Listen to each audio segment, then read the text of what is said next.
தேங்காய் போடாம கோழிக்கறி செய்ய சொல்றாங்க. சரி தயிராவது வாங்கினானே இல்லையா? தயிர் இல்ல. அப்ப எதுக்கு கோழிக்கறி? கோழியே தேவையில்லையே. எதுக்கு கோழியே தேவையில்லை மச்சான்.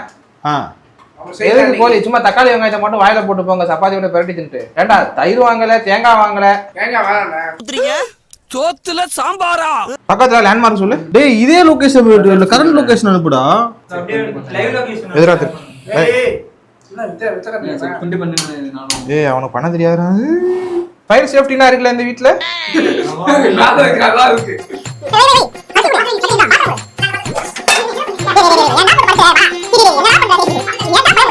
சட்டி முதல்ல கழுவணும், அதுதான் ப்ராசஸ்.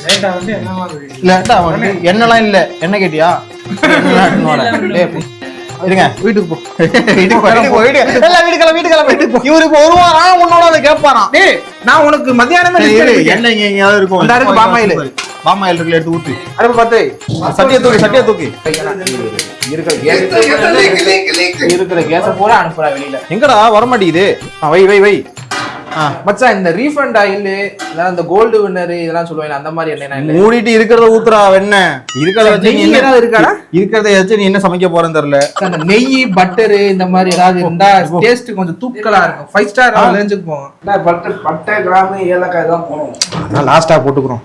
சமைக்கிறதுக்கு ஸ்மெல்லுனா வேணாம், சாப்பிட்டா நல்லா இருந்தா போதும். எனக்கு இப்பவே தெரிஞ்சிச்சு சிக்கன் கிரேவியே வராது. அவ்வளவுதான், சோறு முடிச்சு எல்லாம் போங்க வீட்டுக்கு.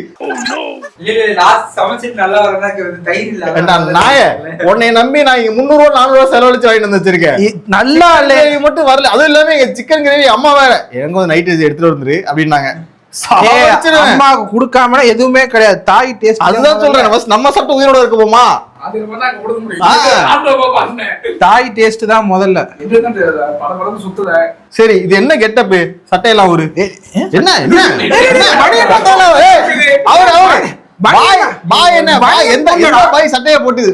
பனியன் எல்லாம் கிடையாது, சட்டையா ஊரு இங்க பாரு. இப்ப சட்டையா உங்களெல்லாம் உங்க சட்டையெல்லாம் ஊத்துருவேன்.